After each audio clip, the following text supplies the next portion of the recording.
Boa tarde a todos e a todas. Nós estamos dando início a mais uma atividade acadêmica em parceria entre Faculdade de Educação da Universidade de São Paulo e da Vilnius University, né? E para que isso fosse possível, contamos com a presença da professora Julija Tuleikytè. Ela esteve no Brasil e na Faculdade de Educação para desenvolver uma pesquisa muito importante que busca trabalhar duas categorias, dois conceitos importantes, que é o conceito de desumanização e humanização, né, na perspectiva de dois importantes pensadores do século XX e XXI, que é o Zygmunt Bauman e Paulo Freire. Tá? Estará também presente conosco nessa atividade o professor Aguinaldo Arroio, da Faculdade de Educação, presidente da CCINT. Ele vai estar aqui nos ajudando com a tradução das perguntas e respostas ao final da palestra.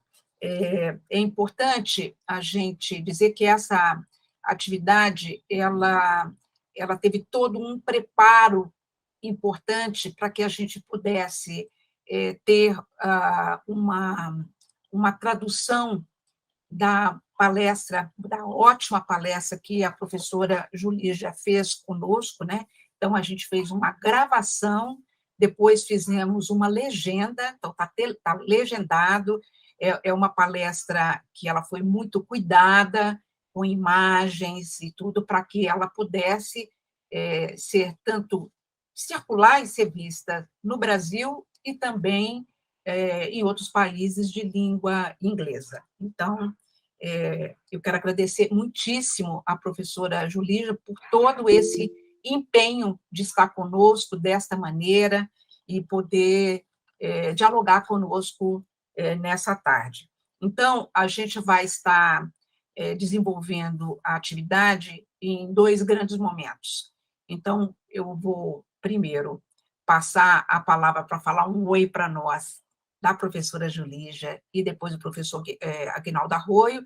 Na sequência, vamos apresentar o vídeo legendado e, na sequência, nós voltamos com o professor Aguinaldo Arroio fazendo a coordenação do debate junto com a nossa convidadíssima Julija, para que a gente possa fazer uma interação de perguntas e debate. Tá? Então, agradecer mais uma vez à professora Julija, para que ela possa aí falar algumas palavras para os nossos telespectadores aí, e o professor Aguinaldo Arroio. Professora Julija, obrigada. Passo a você a palavra para você falar um hi. Hello, hola. Thank you for having me here. It will be very interesting to have the contact with the audience and to have the discussion later on. And thank you very much. Professor Aguinaldo. Thank you. So I'd like to say thank you, and to say the greetings for Professor Julija from the Vilnius University. It's a traditional institution in Lithuania that we used to have some cooperation for a long time, for many years. We used to have the mobility of students and professors. And Professor Dr. Julija had been here last March for almost 3-4 weeks in São Paulo. And now she returned to Lithuania in Vilnius right now. And it's really a pleasure for us to having you here. And I think that it's just the first meeting that we are taking right now, that we can have more opportunity. So thank you very much, or I should say ačiū in Lithuanian language. It's obrigado. Então, pessoal, muito rapidamente, agradecendo a presença da professora Julija, ela esteve aqui no mês de março fazendo um intercâmbio de mobilidade de docente por 4 semanas, e na altura não era possível, né? As nossas restrições eram maiores, a intenção era fazer presencialmente, mas não pôde, e ela gentilmente se disponibilizou e foi organizado pela professora Maurilane, esse evento remotamente.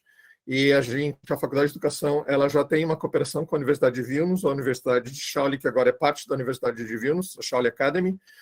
Por longos anos, a gente já pratica essa mobilidade de estudantes de graduação, pós-graduação e docentes. Então, essa é mais uma atividade neste intercâmbio. E inicialmente vai ser apresentado, então, um vídeo, e lá, na sequência, a gente abre para conversas, discussões, interações com a professora Júlia, tá? Foi feito dessa forma para aproveitar a legendagem. Eu vou ajudar no diálogo, porque eu não sou intérprete nem de lituano e nem de inglês. I'm just saying, Julia, because I'm going to facilitate the dialogue, because my vocabulary in Lithuania, it's really, really a small one, but I know the basic words, so I try again. Podemos começar. Thank you very much. Eu também quero agradecer ao Luiz Fernando Souto Bargmann, que é da nossa seção de mídia, que ajudou com a legenda, ao Léo Schneider, que está aqui fazendo essa transmissão, e a Maureen Valente, que ajudou na tradução da legenda junto comigo. Então, muito obrigada. Iniciaremos a palestra. So hello, today I will talk about the contemporary world and the dehumanization and humanization in this contemporary world we are living in. And I am Julija Tuleikytè. I am from Vilnius University, from Lithuania in Europe. Yes, and one of the concepts I am tackling in this presentation is the humanization. Yes, so to humanize is a very tricky concept because it means to make someone human, to gain some human attributes, some human features. But normally it's used for talking about humans, yes, which are Homo sapiens. So how do we make humans more human or less humans? It's quite a challenging concept, and it's a very normative one, yes. A lot of different theories tackle this. And some of them refer it to some essence of what it means to be human and associate it with morality or sociality or some subjectivity, freedom, responsibility, and other features. And today I will tackle a few of such theories. We will have brief glimpses into some of the theories of the thinkers I've been recently working on, which are Paulo Freire, Zygmunt Bauman, and Jean Baudrillard. And we will quickly take a look at what they suggest when we talk about humanization and dehumanization. And I would like to first start with a topic of what it means to be human, which was somehow raised in the middle of the 20th century after the Second World War, after the Holocaust happened. And after part of the humanity, yes, humanity as unity, as one unit, somehow started raising questions. How did it happen so that we, human beings, somehow have taken lives out of many of us through the means of genocide, through the means of concentration camps, and so on. So this is just one spot, yes, one point in the history of humanity and such atrocities happening. But why it is important? Because it was done through the means of very civilized, factory-like structure, organized human beings, which took part in it voluntarily.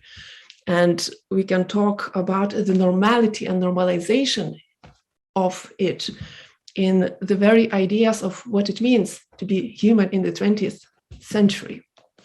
And after the Second World War and the Holocaust, many representatives of human groups, for instance, nations, gathered together to raise a question: what can we do to avoid such things happening again in the future?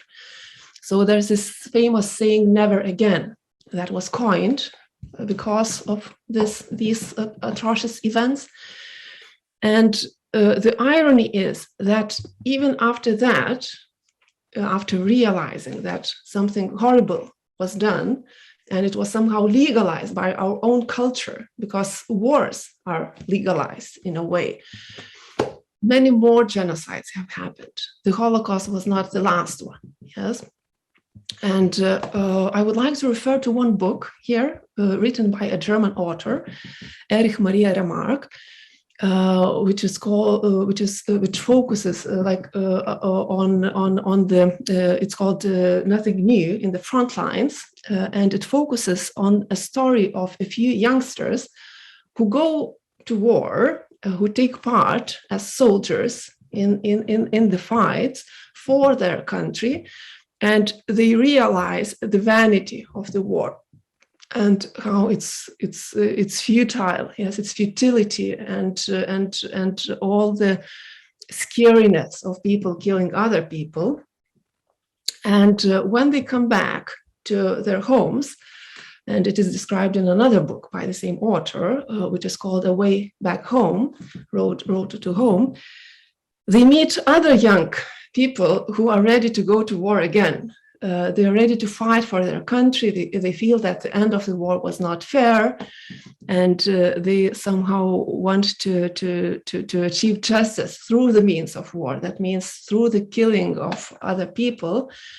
And I would like to somehow refer to these examples, especially in the context of the events that are happening nowadays. We are still having a lot of wars happening in the country.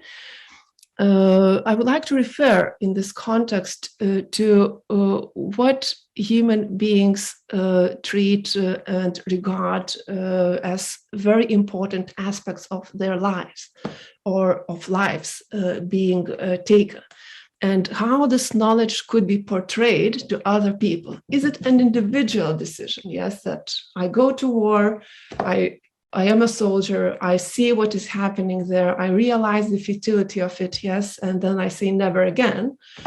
Or can it somehow be organized on this macro level, that we would all, as humanity, somehow decide, okay, we human beings can do this and we cannot do that, yes? Somehow we have crimes being somehow abolished, and we are judged for doing crimes, but we still go to wars, and so on, and we still sacrifice a lot of things for the profit, and we do many things that might sometimes be considered not to be very human, or we have suggestions what we could change as humanity altogether, yes.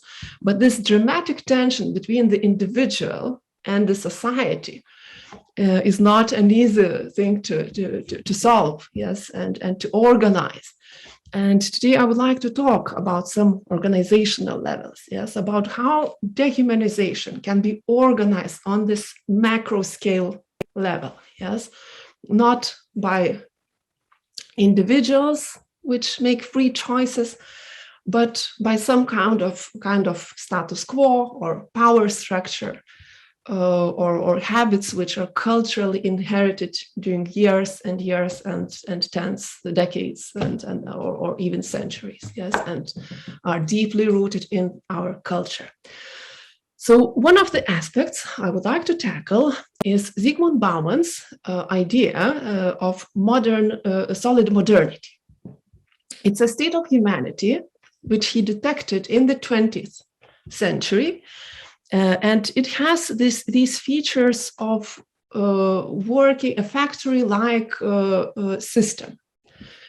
All human beings are somehow tied in these cultural relations which work like a factory line, where I concentrate on one aspect of the chain, yes, and the other parts of the chain do not depend on my choices. Basically, I do not control on this grand scale the outcome and the result of my own actions, yes, just like in a factory. If I'm working with, I don't know, some bottles, let's say I'm putting on a tap, yes, on every bottle that passes me, but I do not control the making of those bottles, producing them before, or what happens to them later, how they are sold, where they are sold. what their prices are, where this money goes, to which budget, does it support any war, for instance, and so on and so on. Yes, climate changing, the global warming works in a similar manner. Yes, maybe I throw away a part of a thing I bought that I do not need, that I do not use, for example, a packet, yes, or a plastic bag, and I do not know where it travels. I do not know where it ends up, yes, whether it ends up in one ocean or another one, whether a turtle eats it or some kind of fish, or whether I eat that fish and it comes back to me, yes.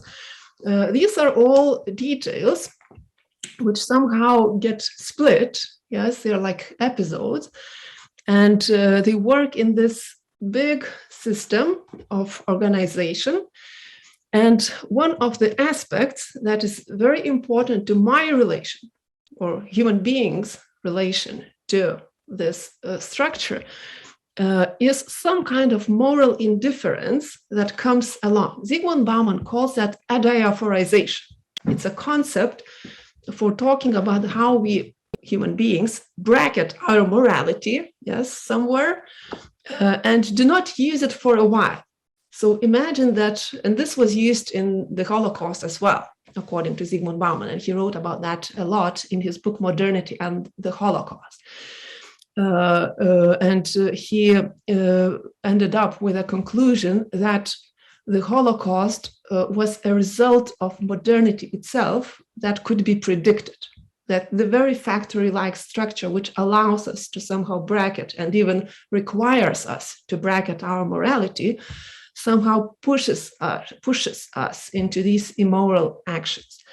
For instance, imagine that I am working at a concentration camp, yes, at an administration office. I do not see blood here. I do not take part in any killings of any human beings, but imagine that I have a list of 100 names, and I have to choose 50 names to go to the left and 50 names to go to the right. Yes, and some of them will lose their lives, some of them will stay alive, even though in not very good conditions. Yes, and I can say that, you know, it's not up to me what happens to these people.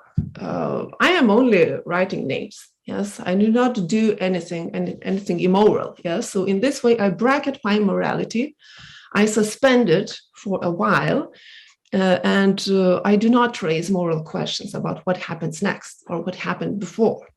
Another employee, a colleague of mine, could be a soldier, a guard, yes, traveling with these people to the concentration camp. He might also, or she might not be a killer themselves, yes, but they might be a part of this process, yes, of forcing these people to come here, and they might think that they're only doing their work. Yes, that's nothing wrong, but all in all, eventually these people end up losing their lives, and who is responsible for that? Yes, basically, we all took part in this process, yes, even though none of us took this final push of the button and someone else did.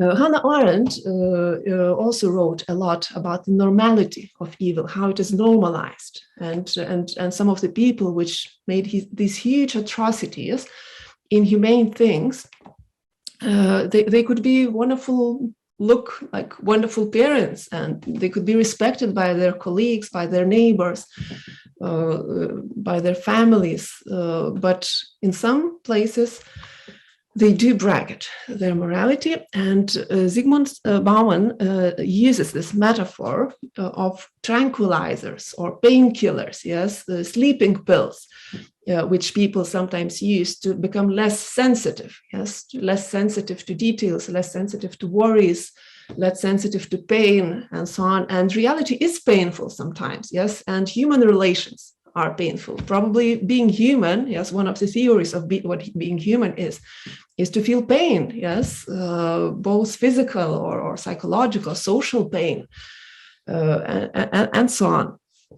And this principle of painkillers, according to Zygmunt Bauman, is what is one of the basic features of our being, yes, the humanity in the 20th century as solid modernity, and in the 21st century as liquid modernity. And we will talk about that a bit later.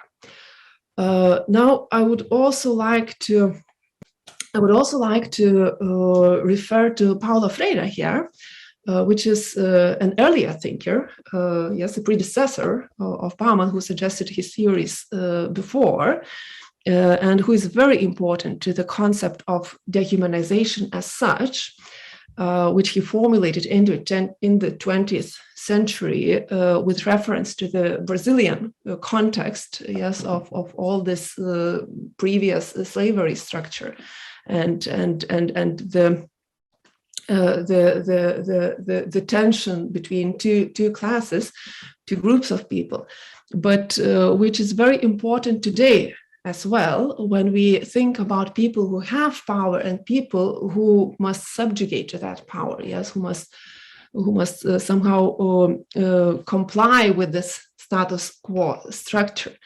And one of the means which helps to either keep and strengthen the status quo or to somehow deconstruct it is the education as such, yes, the macro level education systems which somehow bring culture to people, yes, and show them the ways to live. And Paulo Freire paid a lot of attention to the banking concept of education, which somehow pertains vertical relations between people.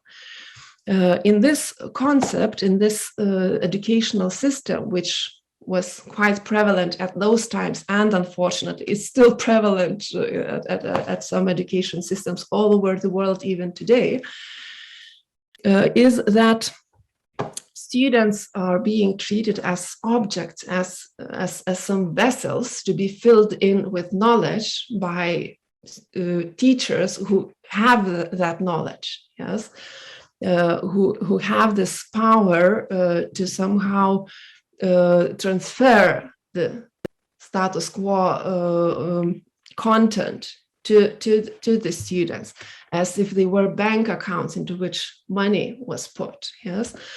And in this concept of pouring knowledge into passive students is what makes them even more passive, and somehow we have this function of a human being being treated as a thing, yes, someone who receives without changing it, yes, without creating. The teacher is the one who creates knowledge or transfers it, yes, and the student in this concept is the one who uncritically accepts it and has to save it, yes, like a bank, like money in a bank account, without spending any of it, without adding anything else to it. And such educational system dehumanizes both the student and the teacher and all the humans who take part in it. And everything becomes commodified and dehumanized. So what Paulo Freire suggests to use instead of the banking concept of education is the critical education. Where students are invited to take part in a dialogue, which is not a vertical relation between a teacher and a student, but a horizontal one. Yes, that means that teachers are also learning with students, and students have freedom and power to somehow creatively accept the information, change it, suggest something on their side, and they become active subjects instead of passive objects. They become liberalized through this means of education, and they realize And they realize that they are part of the world they inherit. They find themselves as historical beings who heritage the world which was created by other people, and they can also create the world which could be somehow passed on to other generations. And this is a way for them to actively take part in reclaiming their humanity, in somehow pushing away the internalized master who decides for them what they need to know, to learn, and so on, and to decide something themselves, and to actively become human, which is a human, their ontological vocation. Freire clearly shows that humans need to be human, yes, and they need to be critical and free in order to do that. They can't be just objects in a bigger game where someone else plays with them as if they were things. Now, what I would like to do now is to invite us to take a look at some of the contemporary aspects in the 21st century, which might be important to take into consideration when trying to somehow solve the question of what it means to be human.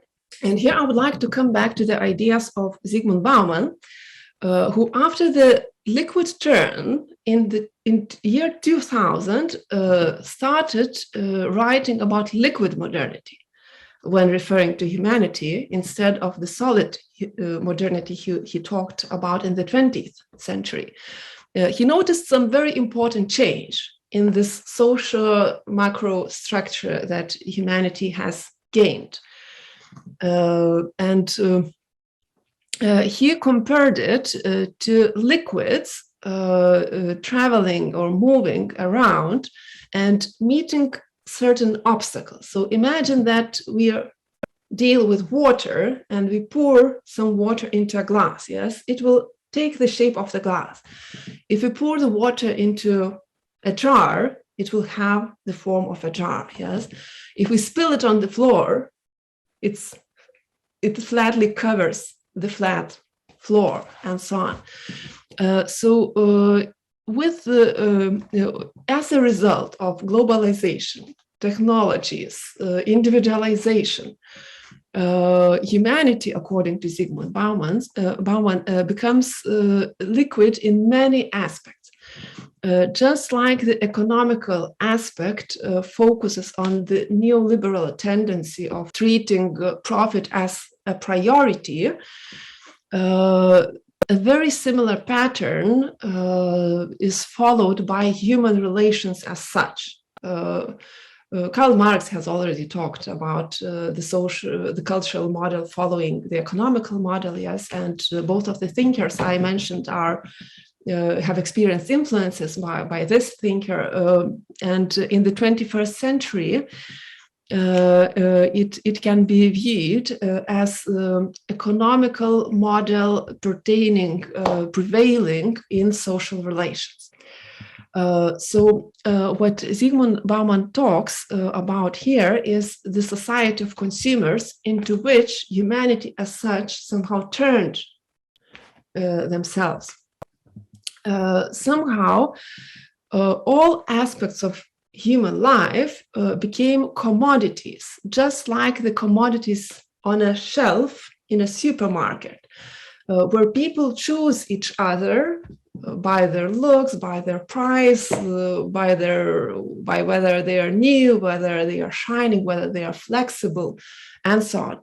An employer can choose an employee according to his or her zero drag index. For instance, if an employee has no family, has no obligations, can change workplaces easily, can work during night shifts, and can be pushed around just like this liquid, yes, wherever you need, and is flexible, he or she is probably more valuable for me to buy him, yes, to somehow choose him as this commodity on a shelf in a supermarket. And the same applies to to partners, to friends, to wives and husbands, or even the principle till death, parts us becomes something more of like changing a phone model into a newer one, even though the old one is still working. Yes, or throwing away clothes because they look too old and too shy, like too weary. Yes, and I need a new model. Yes, which is now shining in a new shop.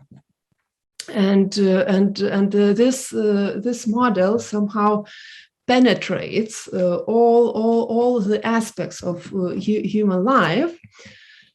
And this seems like a problem to Zygmunt Bauman. And what we deal with here is a new concept of dehumanization. Yes, in a model of how even our wishes are somehow determined and controlled or suggested or manipulated by, for example, some commercial interests. Yes, maybe someone wants me to buy something. Yes, and then they can suggest me ideas about how I should look, how I should regard myself, how I should behave, what partner I should choose, and so on and so on.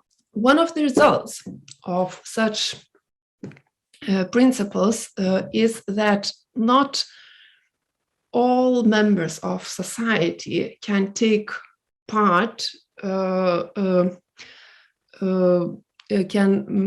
all members of our society can equally take part in enjoying the consumer market. Yes, if someone does not have enough money, if someone does not have enough social status, and so on, they cannot shine in this supermarket shelf. Yes, they cannot buy things that their friends maybe can, and some kind of a gap is growing between a few classes, basically two classes.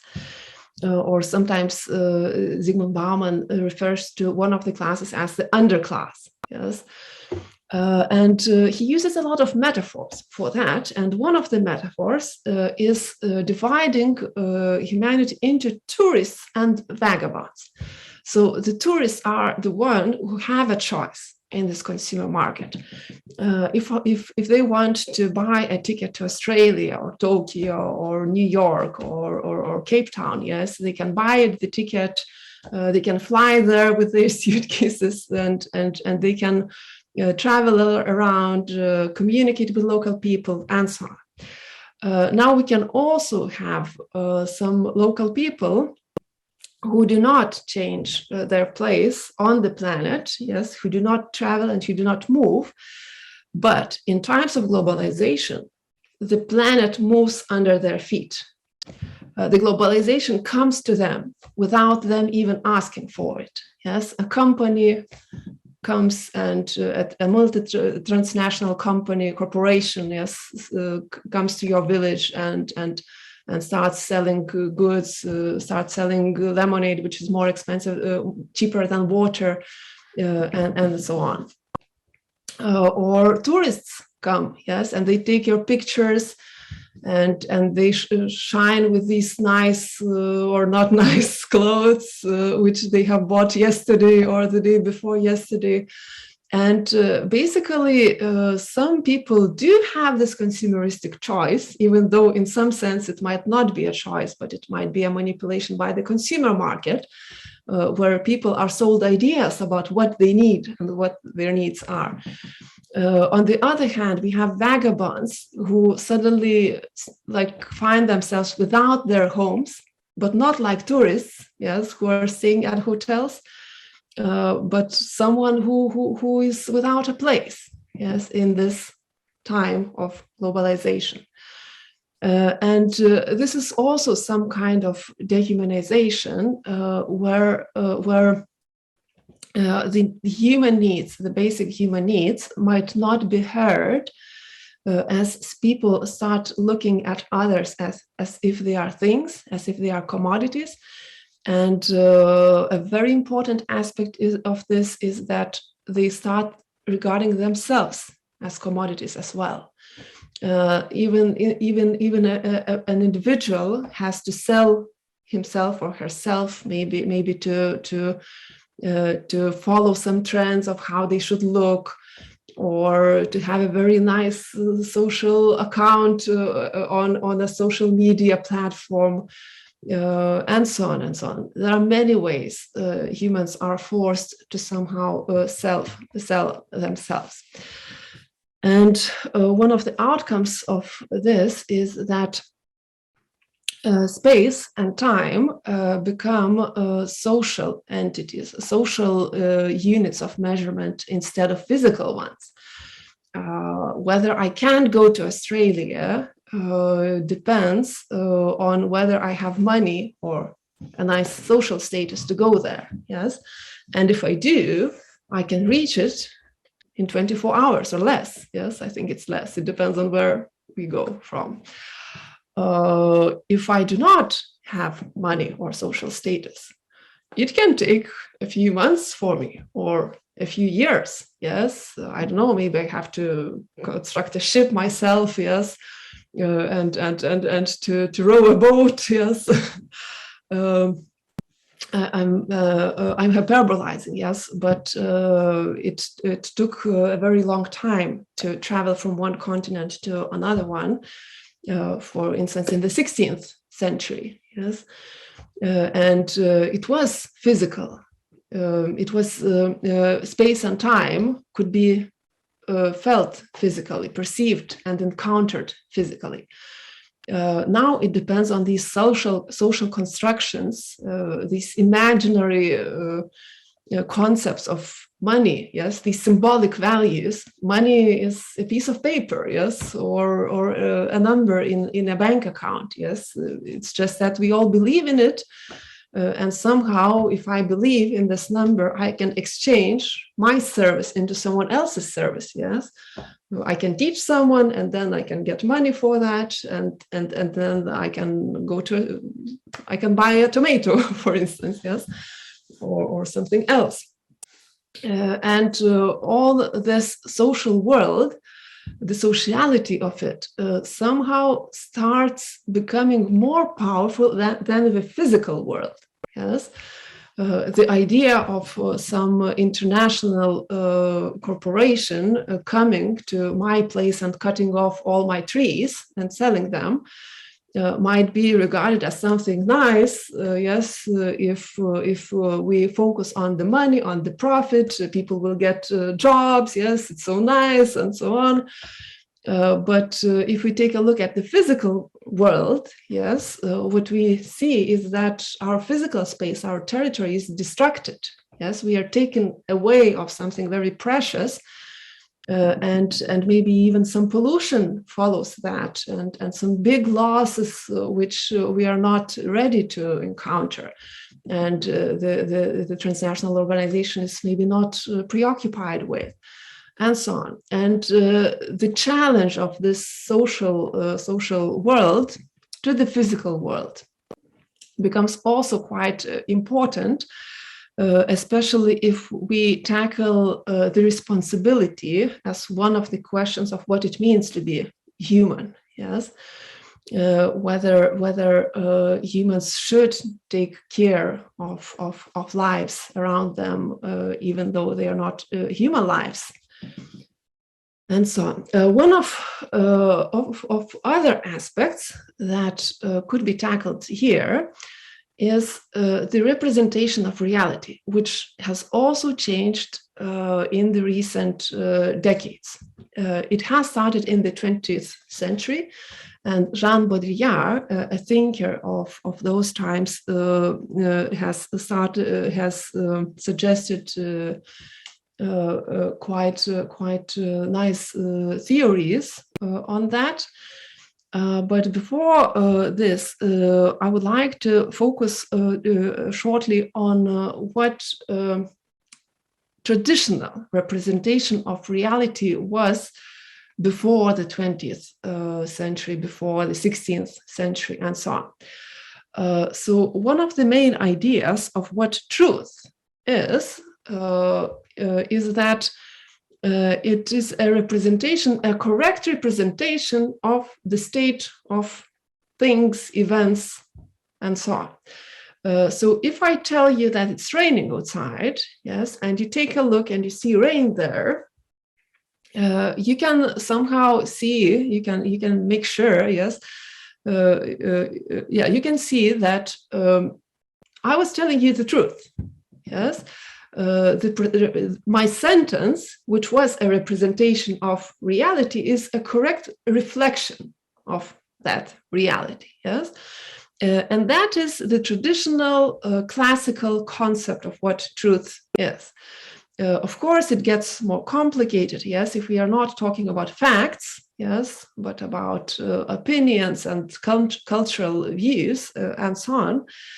But one more important aspect is also that it becomes social as well. So in the 20th century, Marshall McLuhan wrote about media becoming the message it portrays itself. Yeah. So when we had all this TV thing coming into our lives, into our as human beings lives, in some parts of the world, it was reflected, it was analyzed, and Marshall McLuhan noticed that the way media portrays reality to us changes the reality itself, or the message it portrays. A very nice example for this was given by Jean Baudrillard, which wrote about the first reality show in the world, where a family got divorced when they were being filmed for the reality show. Actually, the very concept reality show is very paradoxical and ambiguous and contradictory. Yes, if it's reality, it cannot be a show. If it's a show, it cannot be reality. Yes, these are very different things. But we do have reality shows. Yes, where we have this image of reality being somehow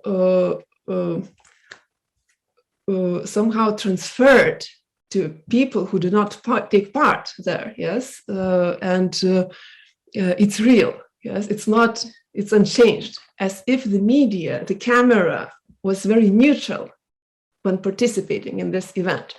I have a picture here of a person who takes photos of animals, of wild animals in the wild. And in order to do that, he has to be unnoticed. Yes, the animals have to have no knowledge of him being there. So he sometimes stays there for a few days to somehow lose his human scent, to become drenched by rain and mud, and he covers himself with the plants he finds. And sometimes he even uses the shit of the animals he wants to track so that they would not smell his human scent. This is a way to somehow remain unnoticed, yes, and maybe to catch some of reality, yes. And then he makes beautiful photos of these animals who do not, who are not scared by him because they do not know he exists here, yes. On the other hand, even this could be criticized because he is a human being and he has this anthropocentric choice of what he chooses to be on the camera, yes? If he sees a huge giraffe or an elephant or something, yes, a bird he wants to catch, he focuses his camera lens on that particular animal. Instead of, I don't know, taking pictures of some plants or some bugs, yeah, walking around or something. So basically, he is the one, the teacher, the active one, yes, who decides what narrative to tell, yes, what is important in this nature around him, yes. So it's very anthropocentric, and it's now it has been recently criticized as well as this very human choice. But somehow it also reminds us of a supermarket, yes, and shopping in a supermarket. When you choose what you like, yes, it's not a neutral look the camera catches. And as an outcome of this critique, new types of filming were suggested, such as, for example, dropping the camera into the ocean so that the water in the ocean would decide which part to film. Yes, and that would be reality. Yes, without a human touch deciding, what would be this reality show worth element in this.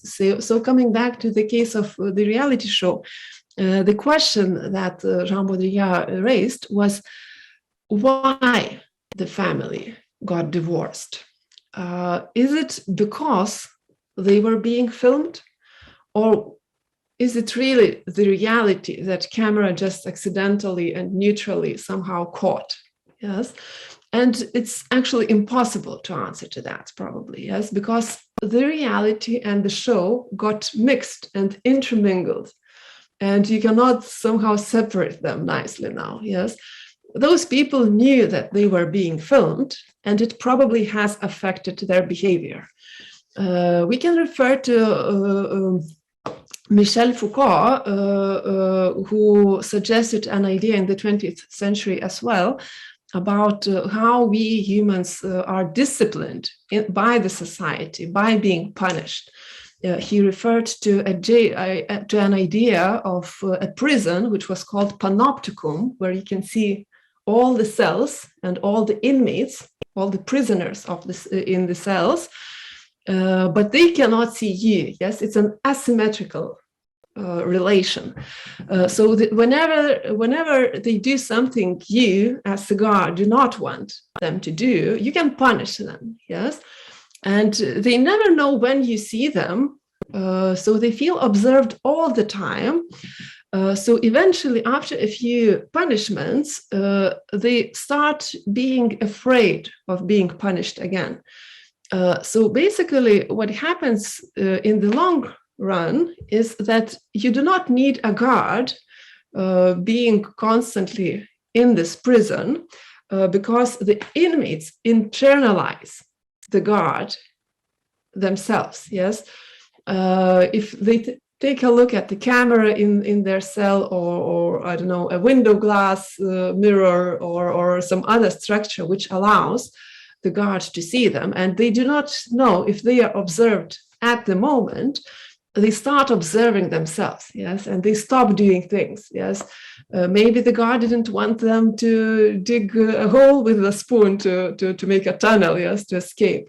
But then they are so much in fear that they even stop walking, yes. Maybe I will be punished if I walk, yes. They become even stricter guards to themselves than the real prisoners, and than the real guards. And somehow this principle of internalizing the punishment or the punishers in themselves change their behavior, yes, and they even might start believing that they choose this behavior themselves, yes.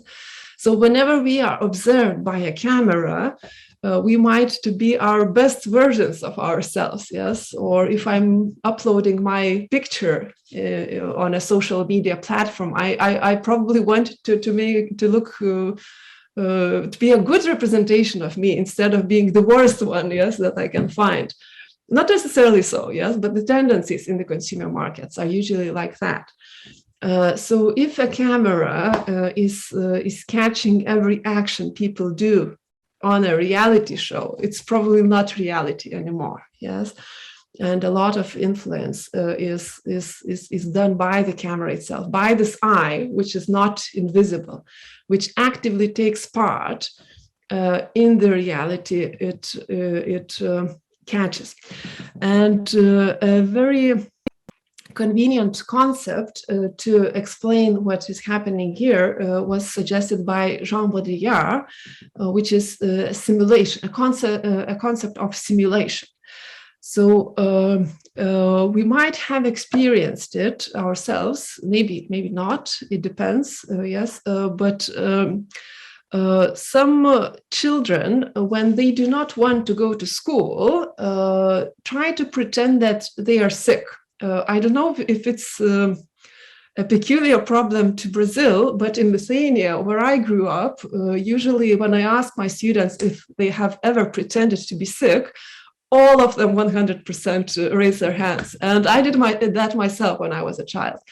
I don't know how prevalent that is in the world, but Lithuania is a cold country and it's quite normal to get sick during winter. And pupils do not like school very much, and sometimes they really do not want to go there, and they are children, yes, so they try to slack and to find easier ways how to avoid something they don't want. Yes, maybe there is a test today, I don't want to go to the test, to take it, and so on and so on.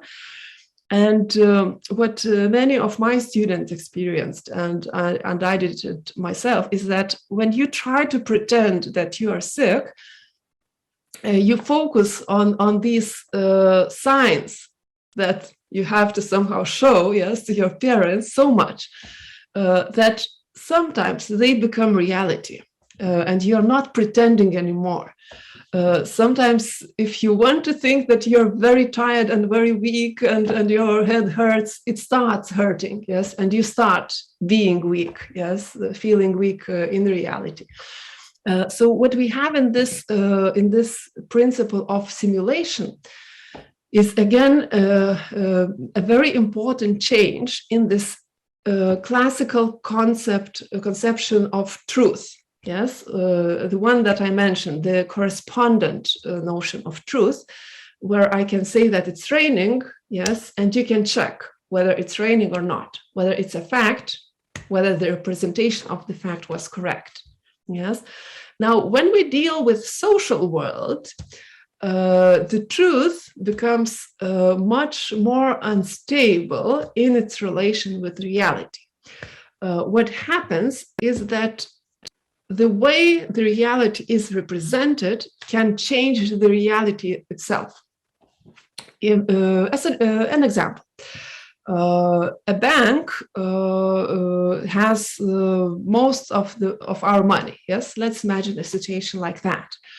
And suddenly we get information that this bank is going bankrupt. Yes, so basically what we do is probably we want to take out our money, yes, as quickly as possible before it got bankrupt, because we don't want to lose our money, probably, yes, maybe most of us. And when we do that, the bank loses a lot of money at once, yes, and even if it was not truth, even if it was not true that it was going bankrupt, it is going bankrupt now, yes, because it has just lost a huge amount of money.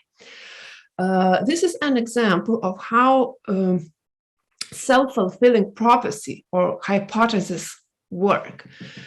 Usually prophecies are something about the future which we do not know, yes, but if we somehow say them in the social world, it is possible that they become true.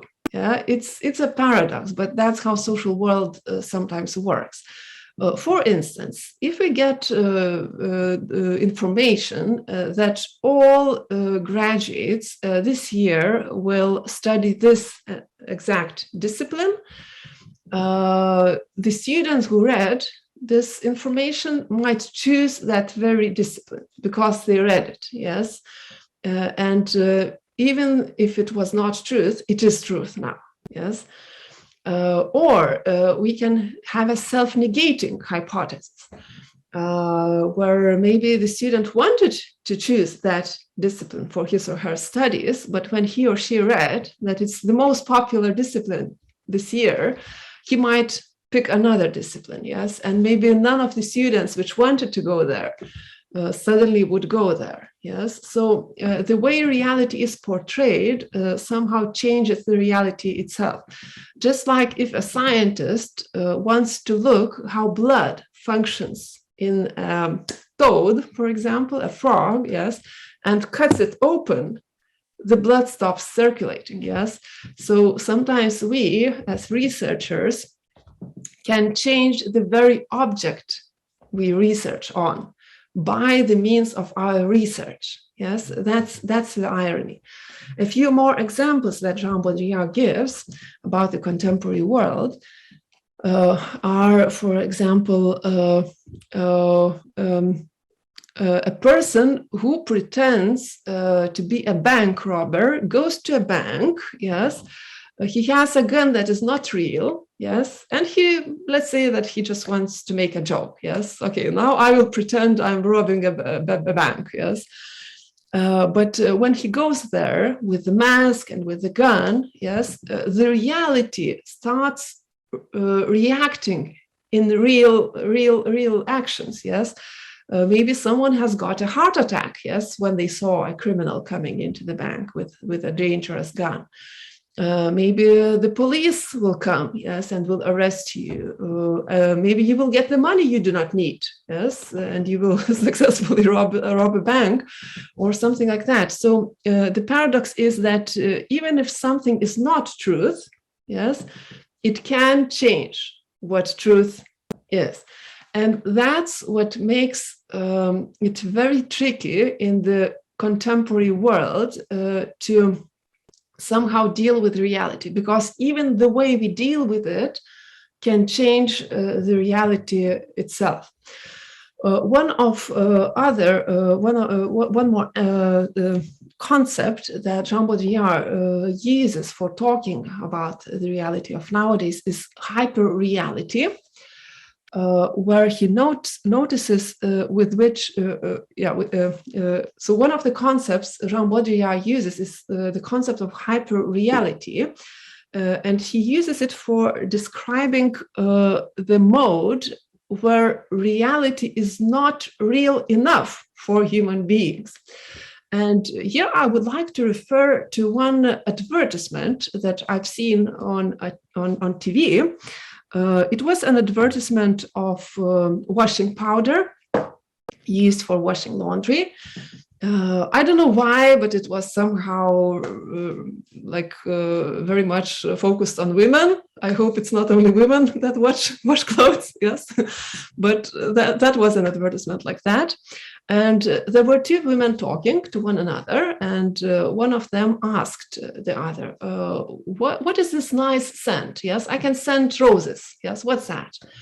And the other woman answers, these are my clothes. Yes, this is my laundry that I washed with this new wonderful washing powder. Yes, and that's an ad. Yeah, so they say the brand of the washing powder.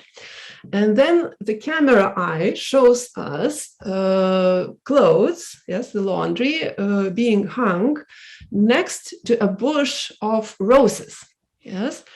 And my question here would be, so what is the subject that makes this scent of roses? The answer in the ad was that it's the clothes, yes? But if they are next to the roses, yes, how can they have a stronger scent than the roses themselves, yes? And this is the idea of actually how hyperreality works. Yes, reality is not enough for us. It's too gray, it's too dull, it's too boring. Yes, the roses are not rosy enough. Yes, perhaps the washing powder has some psychological effect. Yes, after we saw the ad, the scent is nicer for us. Yes. Or perhaps it's physical, yes, maybe some chemical composition is different, yes, and it's even stronger than the roses themselves. Whatever way it's achieved, the fact is that somehow we socially treat reality as something not sufficient for us and not enough, yes. We want something stronger, something bigger, something more real, yes, however ironically it would sound, more real than reality. So watching a movie for an hour and a half can be more satisfying to us and allow us to feel that, okay, now I'm alive, yes, I'm following this plot, yes, it's very interesting, and I have these ideas about life, about myself, yes, I'm experiencing this tomato, which I also have a tomato maybe somewhere here, yes, in my house, but it's not so real, yes. The one on the TV screen looks so real, yes, and somehow my life can seem more worth, can seem to have more worth in it, yes. Then, in comparison, sitting somewhere in a queue, doing nothing, being bored, I don't know, watching, going over my phone or over a book or something, or just doing nothing and watching a flying, yes, somewhere in the corridor, waiting for a doctor or for taxes to pay or somewhere else. The irony is that that is reality. Yes, reality is sometimes boring. It's sometimes difficult to somehow experience. It might be painful. Yes, we can come back here to this idea of painkillers that Zygmunt Bauman referred to, and maybe I don't know, eating a chewing gum which has a flavor of an orange, yes, or drinking a lemonade made of orange, where there's no actual orange, yes, might seem more orange-like than eating a simple orange, which might be sour and too real, yes, too real, and maybe reality is not enough for us. So in this context, we somehow get further and further away from reality as human beings, yes, and from ourselves as well. And the human concept has started changing. We can talk about cloning, yes, which is one of the prospects of the science, yes, that is possible to do somehow. The question is whether we should do that, yes. So the answers might, change in the future, and there will arise more and more questions on that, and more answers will be needed. And we have technologies internalized into our bodies. Without these glasses, I would probably not be able even to read this lecture. Yes, it's a part of my own, of the way I perceive myself. And maybe losing these glasses would allow me to somehow feel more, to think more about what being human is, or maybe having technological extensions. Yeah, this transhumanism, yes, is what it means to be human, and so on. And then we have these social conditions that we talked about, yes, about human beings selling themselves. And that's where the actual ideas of Paulo Freire, who was born 100 years and 101 years ago, yes, are very important still, or even more. Yes, they are not they have not expired, and the questions that Paulo Freire raised, yes, in Brazil, are still very important for us to answer. Actually, how can we make humans to critically think about the environment they are surrounded by? Yes. And to create these moral or ontological real relations with one another, with themselves, or with this environment. Yes, and how to somehow keep this human dignity, which is sometimes invisible and so easy to grasp and to catch.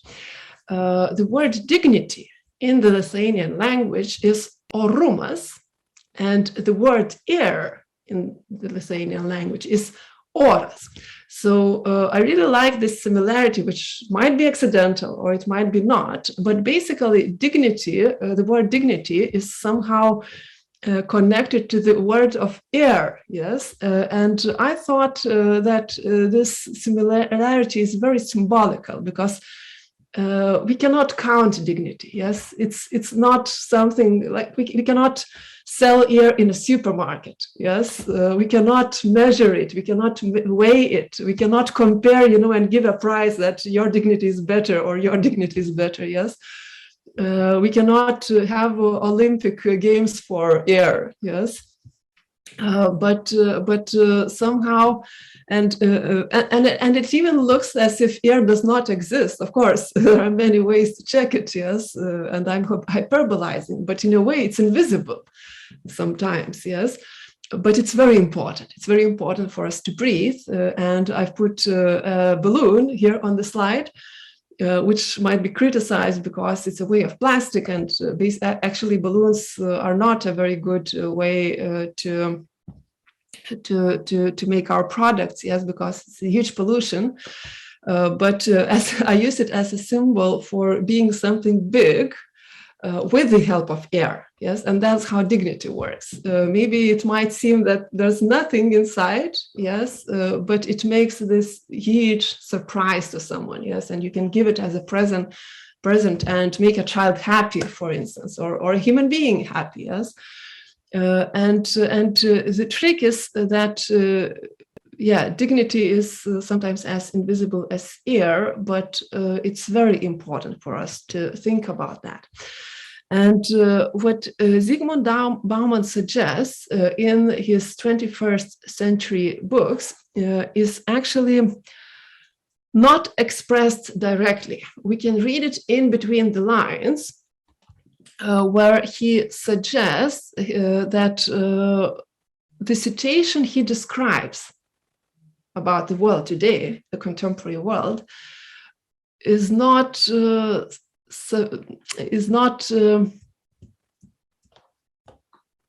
something we don't want to comply with, is something we don't want to accept.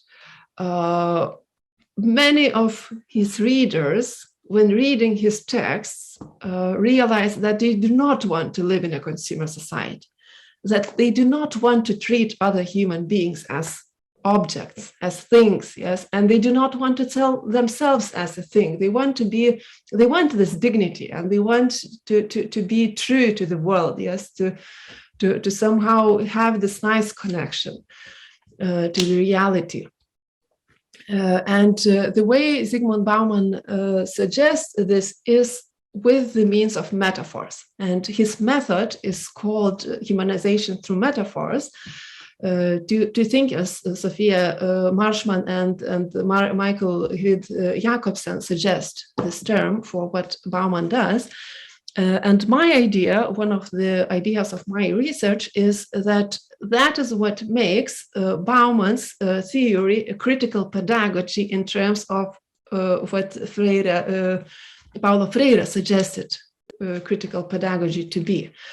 It's just that Freire's ideas were coined in the 20th century, and Zygmunt Bauman suggests a conception of what critical pedagogy could be, what critical education could be for both children and adults, yes, for everyone, for all humans in the contemporary world. And how his method works is that there is no banking relation between him as a teacher, let's say, in his books, yes, and the readers as students. The readers are just challenged by metaphors, by provocations, by generalizations, by the diagnosis of the world, yes, and they can freely somehow realize what they really think, what they really want, yes, and their critical thinking is being awakened, yes, and all these ideas about moral impulses being bracketed, yes, and even examples of people dying because of that, yes, might awaken this moral impulse of the reader, yes, and somehow make them realize, I want to be human, yes, I want to somehow control at least a small part of this world, at least myself, yes, and I would like to refer to an example of a South American frog. I've never seen it, maybe you have, which is called the paradoxical frog, and which gives birth to bigger children than itself. Yes, so it is a paradox of how a smaller thing can somehow make a bigger thing. Of course, there are shrinking processes and so on, but Christopher Sabonis the author I'm referring to now, uses it as an example of how human imagination works. We have incredible powers to think things that are bigger than us. Yes, this is also a human feature. I can say a word everything, yes, even though I have never experienced everything. Yes, I can talk about eternity, even though I know that I will die. Yes, I have sad news. All of us will die one day. Yes, so I've heard this news from someone, I don't remember whom, but I was informed that I will die. Yes,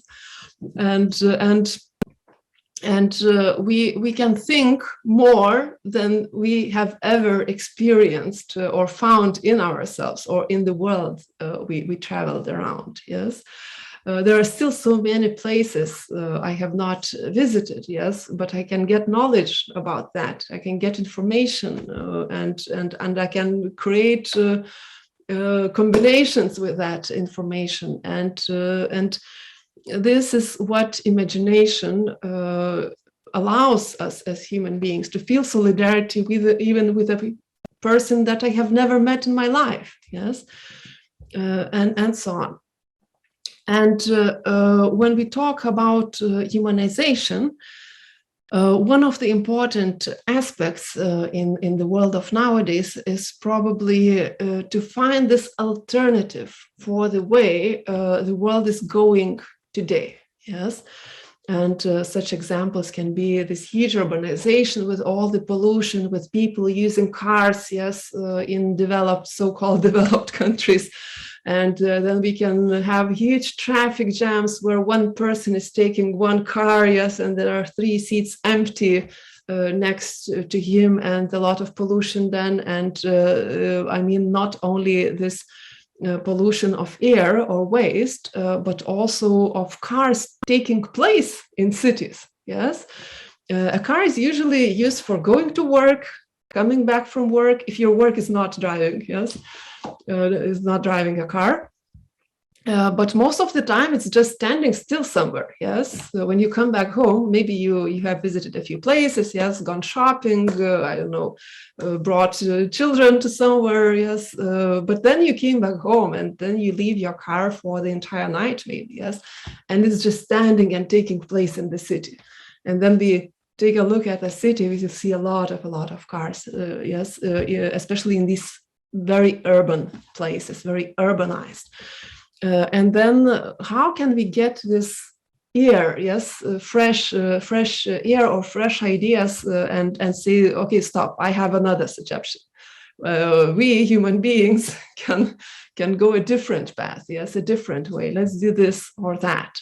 Yes, we also have huge poverty issues, yes, and then we have all the development goals, sustainable goals, being not met and being not achieved, some of them at least, in time, yes, and the carbon emission is not being reduced as much as we could.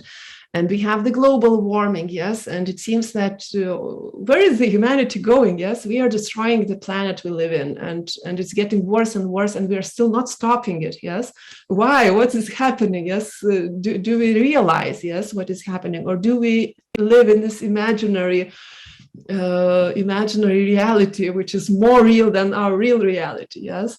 In these social images of advertisements and consumerism, with ignorance of what is really happening in this physical world, and so on.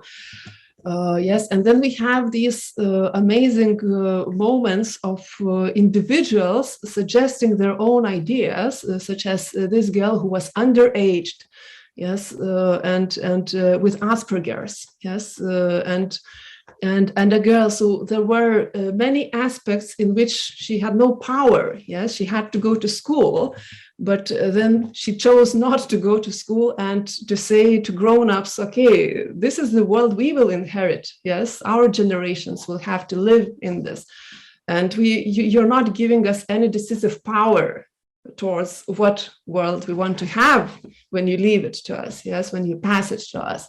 Why are you not doing anything? Yes, and if we want to somehow somehow have these new people to come into our society with new ideas, which we didn't have. Yes, we somehow need this critical education and freedom and space to somehow come up with these ideas where these students are active participants of the world. Yes, and that's how we become more human. Yes, according to Freire, and the same principles could be applied nowadays. I will use this image, in the slide, of a suitcase as a metaphor of what humanity is, because in this lecture or meeting, yes, I have not said what humanity is actually. Yes, I've suggested a few ideas, and there are many more. Yes, it's a very broad question, and it's very difficult to answer it. I would probably have to go over the history of philosophy and to somehow suggest for us to get to know many ideas of what a human being is. And it would take a lot of time, and it would be so difficult to somehow simplify and make one definition of what it means to be human and what it means to humanize or to become less human, yes, to dehumanize. But what I would like to somehow state at the end of all this speech is to leave some space for various answers of what it means to be human by using this metaphor of a suitcase, which imagine that you will have to bring to an airport when you travel somewhere. Yes, this is a very legal situation where you are responsible for the content of your luggage. Yes, no one else is. If you are not under 8, yes. And whatever you will put there, yes, if the custom officers will find something that you are bringing and which is illegal, you will be the one responsible. Even if you didn't know what you are bringing, yes, maybe a friend of yours asked you to bring a box to his grandmother somewhere, yes, and you have not checked what's inside, yes, you are the one who will be punished for this. Maybe you will not be the only one, yes, but you are the first one to somehow take this responsibility. So if the suitcase is alive, a human being is living, yes, it doesn't matter what commercials tell you to do, what your parents tell you to do, what your teachers tell you to do, or what your friends tell you to do, yes. Each of us decide ourselves what it means to be human, yes. That's also one of the outcomes of critical education, yes, however ironical it is, because Freire clearly gives us a formula of what it means to be human, yes. But the content of that formula is for us to be filled, yes. So each of us can create our own understanding what it means to be humanized with reference to this critical thinking. Yes. Yeah. So now I would like to hear your questions or suggestions on what it means to be human, or how dehumanization or humanization works in the contemporary world. Thank you for your attention. A gente fica muito agradecido, com muito linda a palestra. Wonderful, wonderful. Yeah. Thank you very, very much. I think that was really enlightening opportunity to expand our repertoire and think about other things.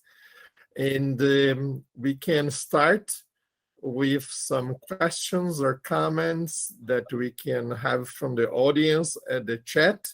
But I would like to start with the first one, because you presented in some slides a connection or the discussion about the representation of a reality. And you have quoted Marsh McLuhan that is a very important research or person, I can say, when you think about communication. And one of the contemporary issues now, especially for teacher training, is how to deal with this, how can I say, media and information that we have in abundance. I mean, we are exposed to a lot of information, especially through social media and the internet and every kind of channel that we could have access. And one of these important issue that we should concern it is related to how to integrate the media and information literacy in teacher training. Because otherwise, even if it's easy to be in touch, I mean, if you have access to any kind of mobile device, we can be connected. And but there is limits about ethic, what you can record, shot, what you can expose, a lot of things, especially when we work with youngers. So I would like to, if it's possible, to hear from you some comments how this issue about media and information literacy is addressed in the teacher training curricula in Lithuania. Why? Because we could see how, especially on the in countries on the board with Russian territory, how they can invade with Russian emission from channel or state propaganda. This is somehow they are reshaping the representation of the population about war, about everything. Yep. So I think that this question about the representation of a reality, it's really important and it's really contemporary issue. So first, if you could talk a little for us about how this media and information literacy is addressed in the curricula for teacher training in Lithuania, please. Proszę. Thank you very much. That's a very nice, a very good and a very deep question, and it has a lot of aspects to tackle. I'm not sure where to start, but just to answer shortly, I think critical thinking that Freire mentioned is the key, yes, conscientização. And it's not easy to achieve that. Freire himself used the language, I mean, the symbols that are familiar to the people he taught himself, yes. And media is one of the keys that nowadays our younger generations and us including everybody starts to live in more and more. And it's like a gun. Yes, you can aim it with the goal of some bad reasons. Yes, with bad target and intentions, or you can defend something with that gun. But then the big question is how to teach that student or an inhabitant of a country to orientate, yes, what is false fake news, and I'm very glad that you touched this subject because it's very very important now. And even when I was staying in Brazil, I had some conversations, and I met people with various opinions, and some used the same information that I used more or less, but there were some sources that I would call fake news. Now, Lithuania is very close to Russia, and we are somehow obstructing the corridor from Russia to its smaller part of Russia, which is Kaliningrad. And we are in quite a dangerous zone. So, and we only got independence from Russia in 1990, and we experienced what it means to become an independent state again, and to start recognizing what is true and what is not. And we are still growing, and our educational system is still growing. one of my tasks is to somehow make Freire more known in my country, because it's not very much known. Only specialists know him, and I want to popularize him. And this year I gave the Prima Lectura, which is a lecture organized by the Ministry of Education of Lithuania to all the teachers, and they invited me to talk about Freire this year. So we tried to make it somehow more known, but somehow we have a lot of banking education still. We have quite a strict curriculum on what teachers have to teach, and quite strict examination at the end of the school. And students have to somehow squeeze like keys into this keyhole, or to fill themselves with the knowledge that the program, the curricular, tells them to fill their heads with. And we have this problem, but as we are growing as civil society, and we have a lot of critical discussions in public spaces, and Lithuania is famous for the index of the freedom of media.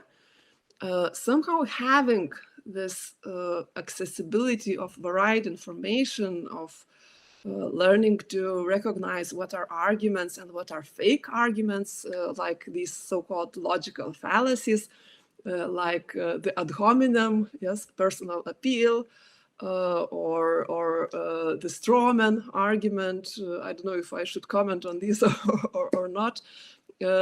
We are growing, and we are starting to recognize them.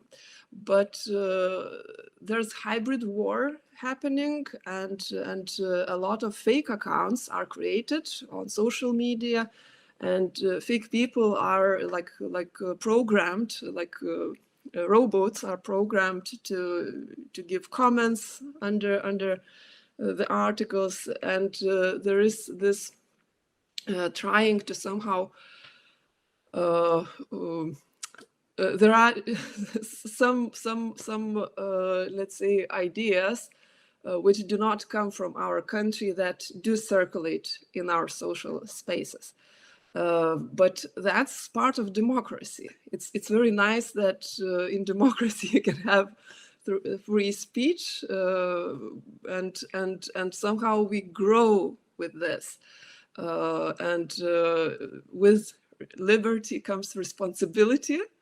And yeah, but next to this, if something is clear damage, then it's prohibited. So recently we have achieved this, that some fake news channels, which are obviously fake news, are just not broadcasted in the country. Thank you. Yeah, I know it's really tough issues to answer, and we have a question here on the chat. Let me select it. It's done by Professor Maurilane.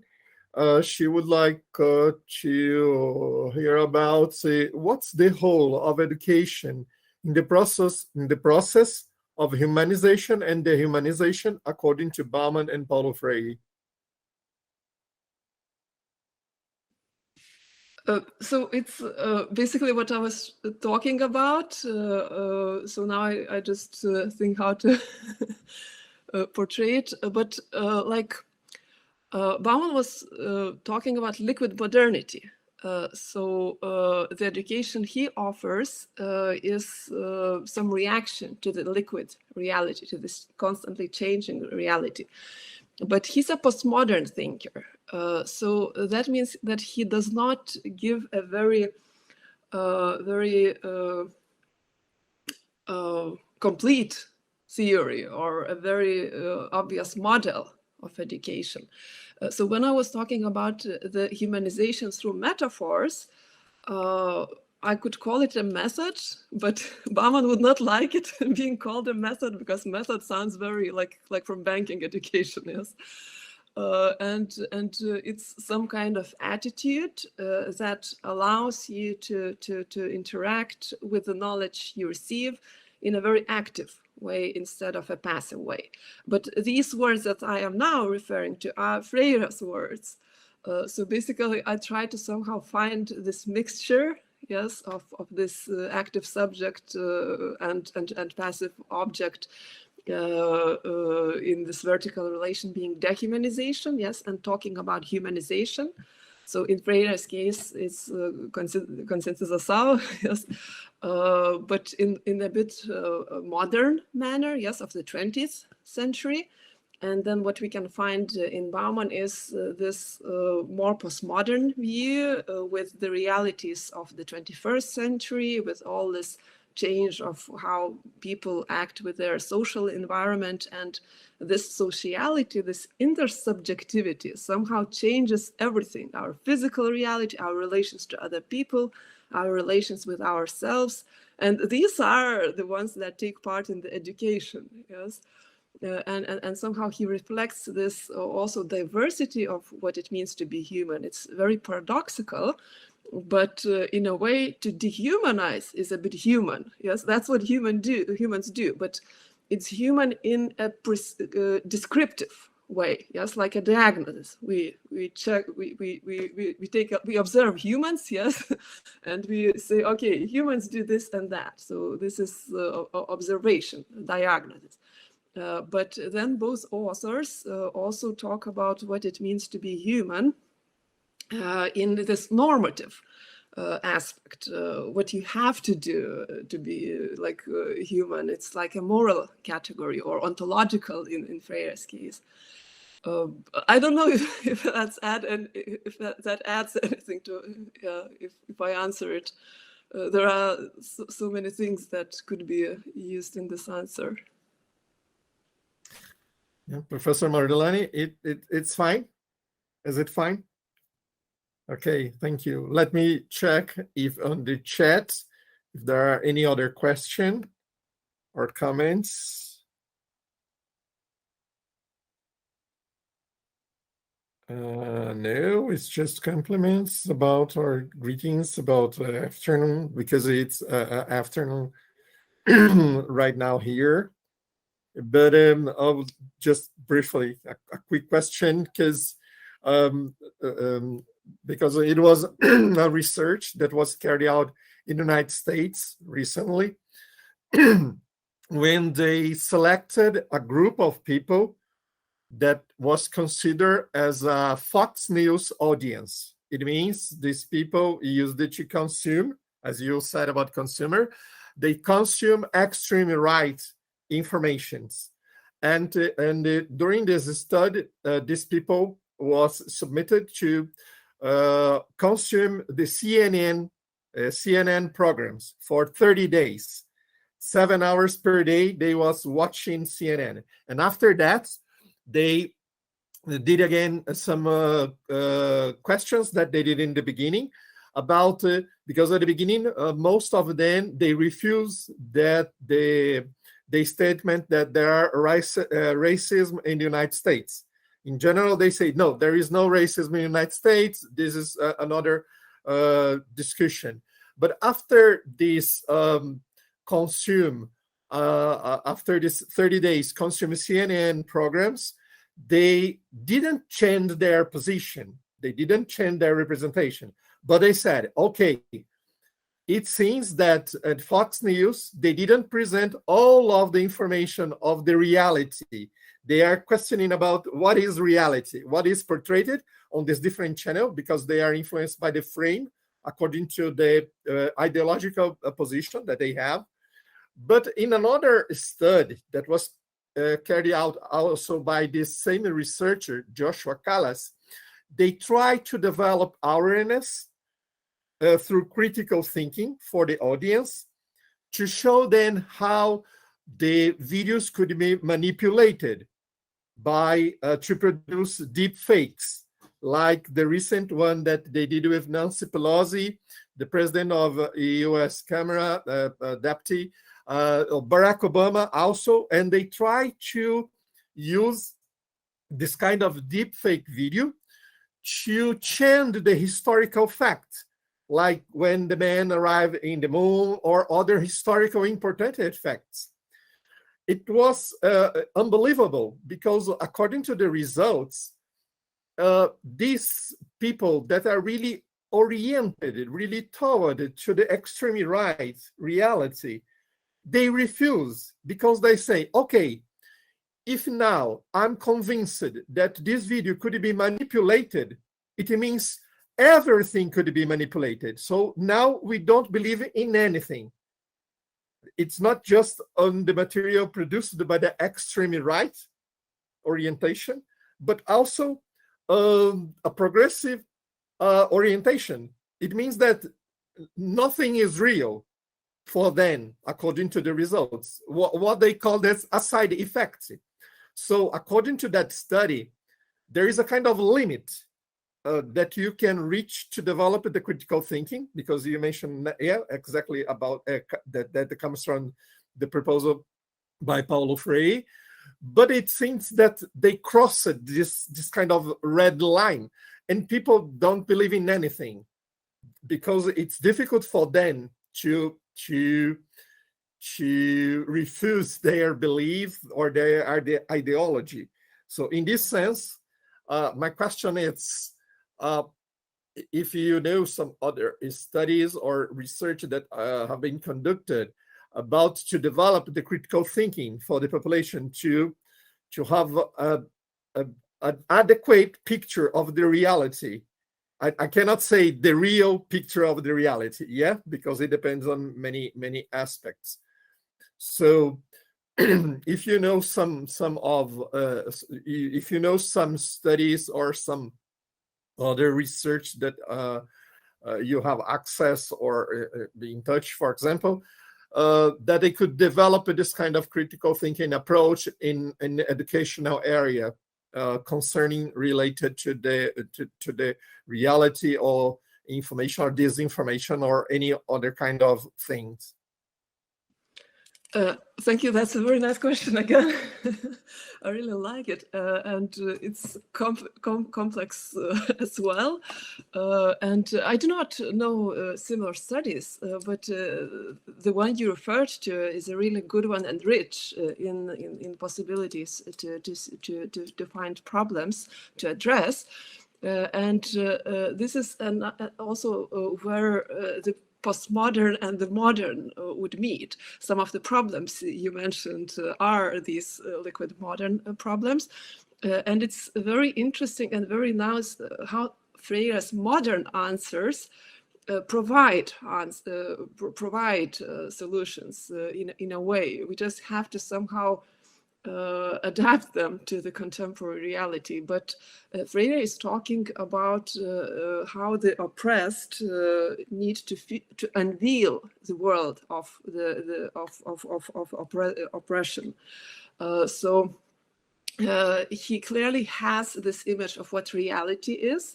And when you are oppressed, you lose this connection and this relation to the reality. So even these people who give up because of this relativity that comes with the postmodernity and so on is very, very, very similar to someone giving up learning to read and write. Yes, because you feel that you have no power in it. You are somehow in the oppressed mode. You do not feel as the one who is historical being, who has this ontological vocation to be part of it, to be the subject who reflects it, who checks the information, who systematizes it, who compares data. It's just giving up and living on this this layer of the oppression. Yes, this oppression of critical thinking. And somehow then it's like the superiority that overcomes this subject instead of being on this vertical relation with the knowledge you receive. So Freire's suggestion, yes, how to somehow liberate this human essence of being the active person who controls, like not controls the way he deals with reality sounds like a key, sounds like a way out. Okay, thank you so much. Yeah, it's really enlightening. I mean, and I said about your presentation, your lecture, because yeah, we can think about many ways and many kind of influence that we can have. And it's fascinating because it's complex. So there is no just one variable that could answer this, but we should try to enlarge our thinking, to try to deal at least, or to mitigate the problem, because I guess that maybe now we cannot solve but you can mitigate. Yeah. So let me check on the chat. There is no questions or comments right now. So I would like to ask you, Professor Maurilane, if there are any other questions or comments, or even to Julia, if you have any comments to as a kind of closing remarks, and just that you would like to emphasize after this presentation and brief discussion. Do it to the time, because in a few minutes students could restart the class afternoon here, and for you it's going to evening. So please feel free if you have the final comments or closing remarks. Well, please. Yeah, I would like to thank you for having this discussion. It's very interesting for me to feel this touch with the university in São Paulo. And I would also like to thank you for having had the possibility, yes, to stay there for almost 1 month and to get closer to Freire, whose ideas I'm researching on. And thank you very much. It's very much that, yeah. Acho. Professor Maurilane. Professora Maurilane, gostaria de fazer as palavras finais? Thank you very much, Julija. Eu vou falar em português, certo? Eu quero agradecer muitíssimo a sua vinda, a participação nas disciplinas, as nossas trocas de ideia, essa oportunidade que foi mediada pelo professor Aguinaldo, e acho que nós todos temos uma longa caminhada e possibilidades de diálogos, os nossos diálogos horizontais sobre essas ideias que são tão importantes no tempo atual, né? Elas estão aí presentes, estão circulando, e acho que esta aproximação, né, que você tem realizado na sua pesquisa entre Paulo Freire e Bargmann ainda tem uma potencialidade enorme e é uma contribuição muito grande, tanto para nós, pesquisadores brasileiros, como também para todos os pesquisadores interessados no mundo, da Lituânia e do mundo, em relação a essas questões da modernidade e da pós-modernidade, né, onde a questão da educação crítica, não a bancária, são fundamentais. Eu quero agradecer muito a você, ao Aguinaldo, a todos que possibilitaram a gente estar aqui online, a todos os participantes que estão aí, e tenho certeza de muitos outros que poderão acessar pelo YouTube, né, essa palestra. Nós, da faculdade, com certeza, ficou um material maravilhoso para que a gente possa também circular, divulgar, debater. Então, quero agradecer muitíssimo. Thank you very much. Obrigada. Great. So would like to closing this session to say thank you once again in Acho, and of course that we expect that we can count more with the Vilnius University to promote more intercultural dialogue, and we expect that on the next time that you could come back to visit us, it would be possible to have more contact with people because the pandemic is still going on. but it seems that for the next future, you can have more interactions. And just to announce that probably for the next semester, we will return to receive students also from the international mobility. Probably next beginning of the next semester, we'll reopen the call for this mobility of students, and we expected that we could include also teachers and professors for this promotion of mobility, international mobility. There is now two kind of mobility at home and mobility in person. So we can combine and work together to give more chance for people. So just check on the chat. There is no any other or any new comment or question. And in this sense, we can close the session and wish you a good evening, because it's almost, evening for you. Not so dark because you are going to the summer. It means it's more lightening. Even for us, it's winter. So thank you once again for your visit and for your availability to promote this kind of activity to inspire our students and research, and we can strengthening possible cooperation in research or teaching for the next future. Thank you once again. And obrigado, professora Maurilane, por ter recebido a professora Júlia nas aulas, nos seminários das atividades do grupo, e também por ter organizado o evento, agradecendo também ao Leonardo por ter facilitado, e ao Luiz Fernando, do setor de mídia, e as pessoas envolvidas na tradução, na versão, na disponibilização do material, e com isso a gente consegue aumentar as nossas atividades e facilitar o diálogo entre as diferentes culturas e os diferentes lugares. Muito obrigado, muito boa tarde. Labas varanas. Is right or not? Labas vakaras. Yeah. Proszę. Muito obrigada. Obrigado.